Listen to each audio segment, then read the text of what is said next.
I'm more nervous about the clicker than anything else. Making that work together with me. Okay, so you've had the introduction for me, and what you've just heard in the previous presentation is all about the benefits that baby swimming brings and all the invisible benefits, and there's some of those are listed there for you to see. What's lesser known is the impact of primitive reflexes. Oh, click a button. And that primitive reflexes underpin all future development. So what are primitive reflexes? We're all born with them. Some of them start in utero. They should develop in a chronological order, and they should integrate in a chronological order. They work very closely with the sensory systems, with brain development, and with the central nervous system. They are there to help a baby survive and thrive in the first year of life and beyond. All reflexes have various jobs to do, but they all follow the same process. So they should emerge, they should develop, they should peak, and they should integrate into our systems. Sticking with the water theme, we've created a water droplet for you to have a little look at here, and you can see at the base are primitive reflexes. And on layer upon layer upon layer upon layer are all the other developmental skills that we develop over time that become more sophisticated and more complex. And reflexes lay the foundations, as it says on the slide, for all physical, emotional, cognitive, and behavioural development. However, sometimes reflexes don't integrate into our systems in the way that they should. They get stuck. And that will mean that there will possibly be a deficit in one or more areas of development, as was seen on the previous slide with the water droplet. Why might reflexes not integrate? Well, it could possibly be because there's been a difficult pregnancy. There's been toxins released into the system during the pregnancy. The birth experience, any kind of medical intervention, such as a C-section, ventouse, that interrupts the reflex process that's taking place during the birth process.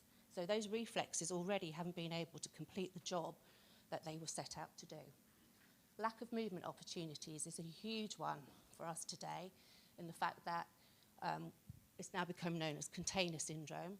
People, we have these devices that do help us in terms of car seats, etc., being able to transport children around.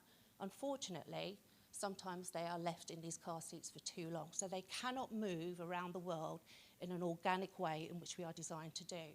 So you get lack of tummy time, etc. Neurodiversity is a huge one. There are lots of studies out there that confirm that children who with ASD, dyspraxia, dyslexia, ADHD, etc., have retained reflexes in their systems. So it's not to say that the reflexes cause that issue, but these children definitely have reflexes within their systems. And again, things like accident or illness. So if a baby is potentially in the NICU for a long time, etc., again, they don't get those movement opportunities that they would have if they weren't in those situations. So why is this information important for swimming teachers? Well, some of you may have seen some of these things in your classes. So for instance, resisting mat work.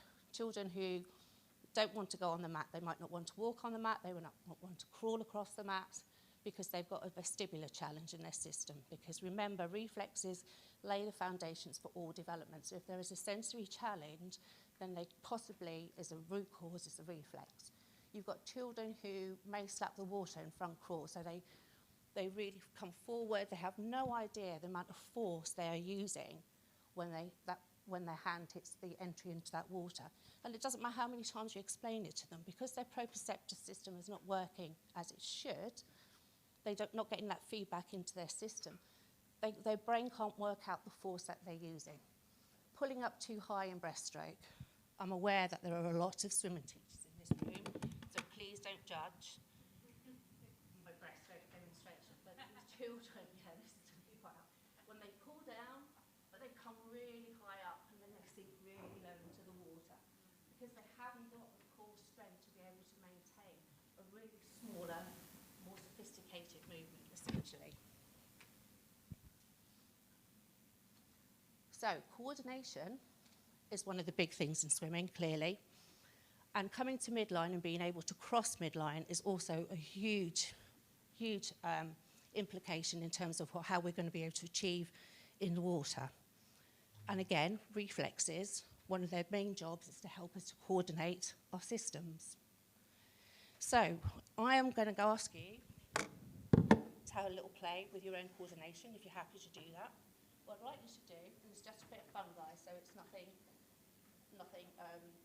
too serious, is you're going to place a finger on your nose and a finger on the opposite ear. And you're going to create quite a large movement and swing it round and have a little play there. And go again. Yeah, just have a little go with that. See how that works. Okay, now make the movement smaller and faster.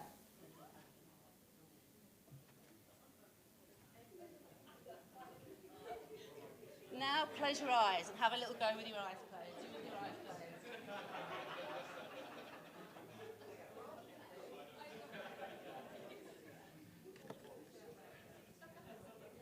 Brilliant.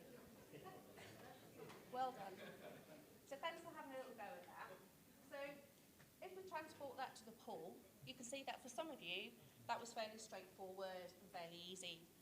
For some of you, it got a bit more complicated when the task got a little bit more complicated. If we transfer that to the pool and we're thinking about our youngsters that we're teaching in the pool and we're trying to teach them new swim skills or new practices in the pool, they have to learn to move in water in a very different way than they do on land. So for some children, a little bit like with you guys just there, it will be easy. As the task gets more complicated, it gets more difficult for them. And then for those children who've got retained reflexes in their system, it gets even harder. So I'm going to play a little video for you now. Again, I've just asked a child in the pool, having a little play with their coordination. And what that does is it gives me an idea of where they're at and whether they're able to come to midline effectively or not. And this is what happens. So they're simply swimming on their back, kind of ask them to clap at the same time.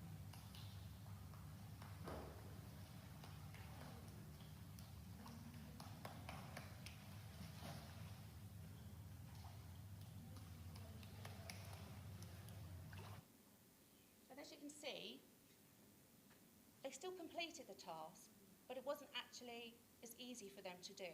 They were really having to work a lot harder to be able to come to midline, and they couldn't actually maintain a midline position either. So as a swim teacher and somebody who's aware of reflexes, I know that there could be implications for their stroke development, for gross and fine motor skills, for their core strength, etc. It's going to have some implication further down the line because they're struggling with being able to come to midline. Root cause being retained reflexes in their systems. So I'm going to give you an absolute whistle-stop tour now of two reflexes. Oh, sorry. So I use my hands a lot, sorry, so it's quite different, yeah. Two reflexes. One is the Morrow, which some of you will be familiar with, and your other is the TLR reflex. So the Morrow reflex. The Morrow is a baby's best friend. It's there to help a baby thrive and survive in the first year of life. And it's also intrinsically linked to breath control. It helps a baby take its first breath when it's born. There are two stages to the Morrow. First one, you can see in the picture, which is the fling. And the second part of the Morrow is the cling, where they come into the section here. It is a signal, it is a signal, a very visual signal to the parent that the baby is in trouble. Obviously, a young baby doesn't have language capability, so it's a really good way of our body indicating to the parent that the baby has some distress. So again, the Morrow reflex is connected to all 8 senses, as are most reflexes. So if there is a deficit, if a child has a heightened moro within their system, you're likely to see that there could be some implications with some of the things that are listed on the slide, and there are many more as well. So, for instance, your poor immune system. If we put a child into a moro reflex unintentionally, repeatedly over time, what we're doing is releasing adrenaline and cortisol into their system over a period of time, which will have a detrimental effect on the immune system. Balance and coordination, as you just saw in the previous slide, you can see that that has a detrimental effect. Something like self-confidence. If you don't feel safe in your own body because you're always on a heightened state of alert, you're not going to feel comfortable moving around your environment as maybe as your peers do. Self-regulation is really important. Moro is connected to the breath. If you find it difficult to regulate or co-regulate, then that is going to be effective for you.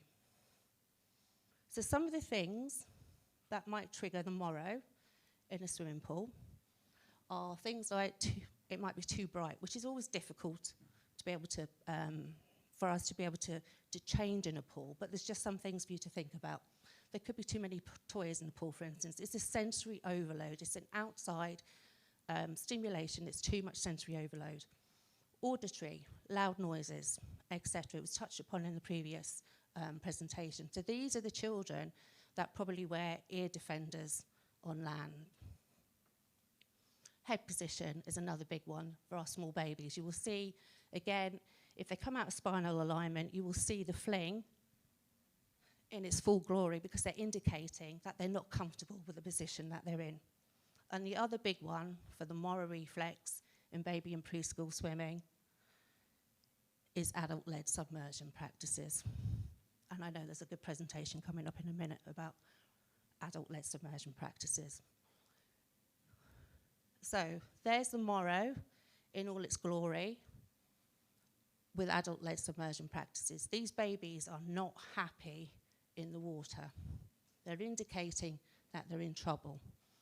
And again, it's just about us being mindful about how we introduce our practices in the water, because again, what we don't want to do for these children who might have a heightened moro in their system is to put them into a flight or fight response repeatedly, because it's going to have a detrimental effect over time.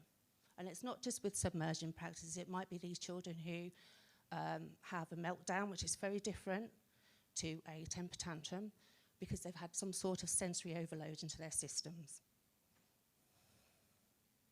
So, as baby and preschool teachers, you're already doing a really wonderful job with the practices that you have in the pool. So it's not like you have to learn any new practices to help integrate reflexes into the system. You're already working with these wonderful practices in order to help the moro integrate. Seat hold is a fantastic practice. Nice spinal alignment, gives the baby a lot of opportunity to move freely around, works with the vestibular system.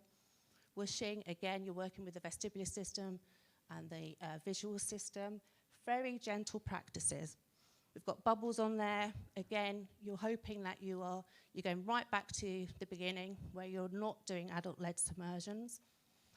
You're starting with a parent who is teaching, modelling the behaviour that you want in terms of blowing bubbles, etc., and getting the baby to follow that practice as well. Everything very gentle, very mindful, what everyone's doing in their classes already. Oops. So here we have 2 children, older children, who have retained moro in their systems. And what I'm asking them to do is to make a mushroom float into a star float. Of course, they're using breath control at the same time. What they're actually doing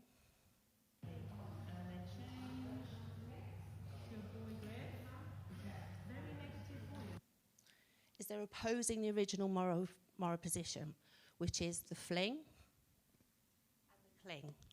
So if you've got children in your classes that for any reason would produce a movement pattern like this, if you gave them the opportunity to do a mushroom float into a star float, and you saw that it couldn't be a fluid movement pattern, they are struggling, then they more than likely possibly have a retained moro in their system. If you did this practice over time, you would find that it would alleviate the moro in their system, and it would also help that movement pattern to become much more fluid over time. It might not be perfect, but it will certainly help to gradually integrate the moro into their systems. So now we're going to have a little look at the TLR reflex, which is the tonic labyrinth reflex. And there are two aspects to the TLR reflex. Let's do this. So this is the body, this is the neck, and this is the hair. So the TLR comes forward, and the TLR also goes backwards. And we have the TLR reflex to help us with our posture, to be able to come upright, our balance system, our visual system. Works very closely with all the different sensory systems. And there's an indication on there of the picture is a child walking on their tiptoes, because that is usually a symptom of children who have retained TLR reflex in their systems. So before I move on to the next slide, if you're happy to do this, we're going to have a little play with your own TLR reflex. So if you're happy to do it, you'll need to stand up. Have a little go. Please.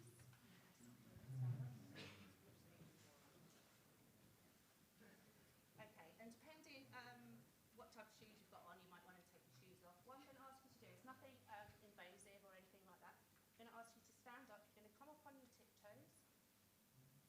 Okay, and you're going to gently take your head forward, and then you're going to gently take your head back again. And down. Have a little go. You all right? Good.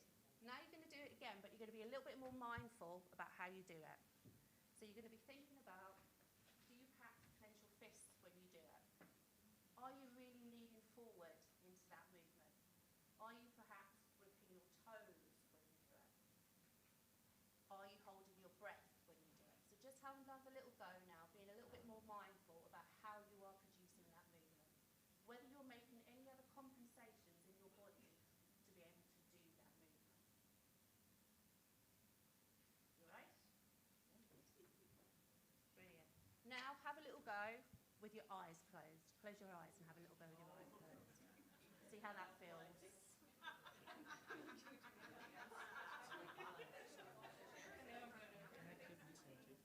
Oh, thank you. Sorry, I talk with my hands, so it's very difficult.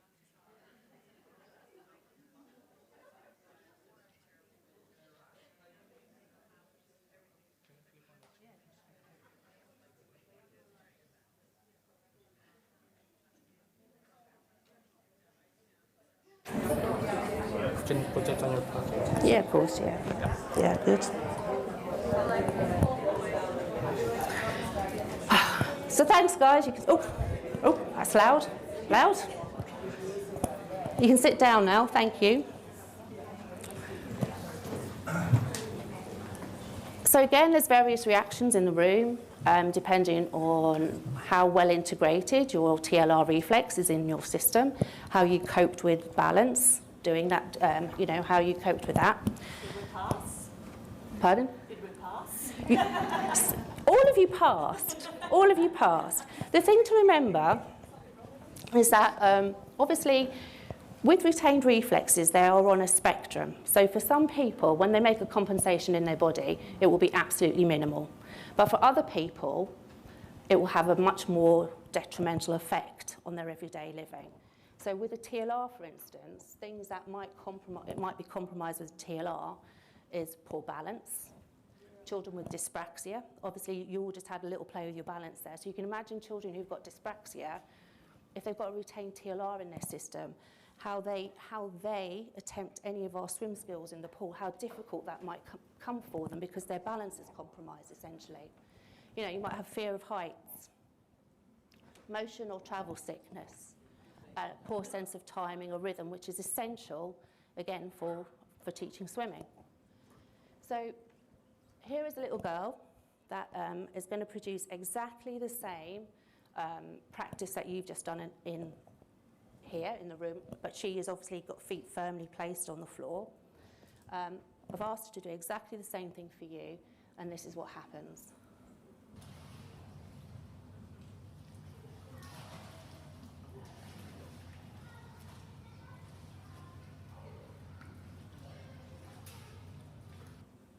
So you can see from that, there's absolutely no refinement of movement. She's not able to tilt her head back, you know, really be able to control that movement at all. And to come forward, it's really difficult for her, and it puts her off balance completely. So if we're thinking about that in terms of, you know, how is that going to affect our swim skills? Well, it's definitely going to have an impact on submersion practices, for instance, because obviously we need to be able to come forward and we need to be able to tilt our head up in order to be able to complete a successful submersion practice, for instance. Again, breaststroke and butterfly are going to be compromised. This is a child who is going to, again, will pull up really high in breaststroke and sink really low. And of course, that is exhausting over time. You know, in terms of stamina, that's a really hard movement to be able to maintain over a period of time. Diving versus belly flopping. These kids are not able to refine the movement again, so they tend to come forward with the whole of their body into the water. And other things you might see include stiff and jerky movements, poor muscle tone. They'll definitely, you know, they haven't had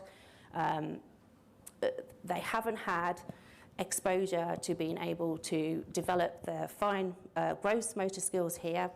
Crawling is usually being missed out by these kids who've got a TLR reflex in their system. And of course they will resist back work, because who wants to put their head back if you can't control that really fine movement? Once you tip your head back, like you just saw in the video there, that's really going to impact you really badly. So again, in your early years classes, you're already doing lots of things that help to work with the TLR. You know, sitting on a horsey woggle, for instance, you know, playing with a watering can where you're getting that hinge head movement the whole time when you're going up and down, because that's what you're looking for with a TLR. You know, bubble practice on a catamaran, anything on a mat, walking across a mat, running across a mat. Anything that incorporates mat work is really good for the TLR. And it doesn't just have to be in your early years classes either. You know, you can have these practices with your older children, particularly if you suspect there is a deficit somewhere, that, you know, if you're seeing that they can't, you know, that they're having difficulties with submersion practices, if you see that diving is a challenge, take a step back and have a little think about how you can help those children. So what I'm trying to get across to you guys today is that you don't need to be a reflex integration therapist in order to be able to work with reflexes in the pool. You just need to have some awareness around reflexes, how they impact movement in the water, how they impact a child's overall development, and how you can work with different practices in your pool to help both yourself to have a massive resource in your teacher's toolbox, and also to be able to help those children and their outcomes with their learning, and to help them in the water overall. Okay. And that's me done, guys. Thank you very much. So,